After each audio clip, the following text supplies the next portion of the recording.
Every middle class ఫ్యామిలీలో ఒక common fight ఉంటుంది. అదే ఎలక్ట్రిసిటీ బిల్ గురించి.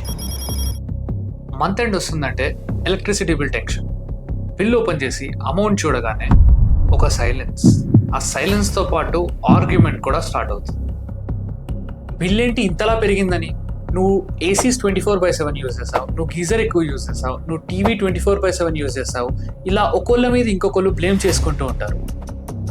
కానీ ట్రూత్ ఏంటంటే అసలైన ప్రాబ్లం అప్లయన్సెస్ కాదు, electricity it self. Current rates year by year పెరుగుతున్నాయి. మంత్లీ యావరేజ్గా 2500 బిల్ అనుకోండి, yearly 30,000. And 10 yearsలో 3 lakhs plus bills pay చేస్తున్నాం. ఒక మిడిల్ క్లాస్ ఫ్యామిలీకి ఈ అమౌంట్ కట్టాలంటే చాలా కష్టం. కానీ క్వశ్చన్ ఏంటంటే ఈ ఫైట్స్ కంటిన్యూ చేస్తారా లేదంటే పర్మనెంట్ సొల్యూషన్ చూస్ చేసుకుంటారా? అదే సోలార్ ఇన్స్టాల్ చేస్తే మీ next electricity bill 0. Next electricity bill open చేసినప్పుడు షాక్ అవ్వకుండా స్మైల్తో ఓపెన్ చేయాలనుకుంటే డిస్క్రిప్షన్లో ఉన్న నంబర్కి కాంటాక్ట్ అవ్వండి. ఇంత చెప్పిన తర్వాత కూడా సోలార్కి స్విచ్ అవ్వకపోతే మీ మీద ఒట్టే.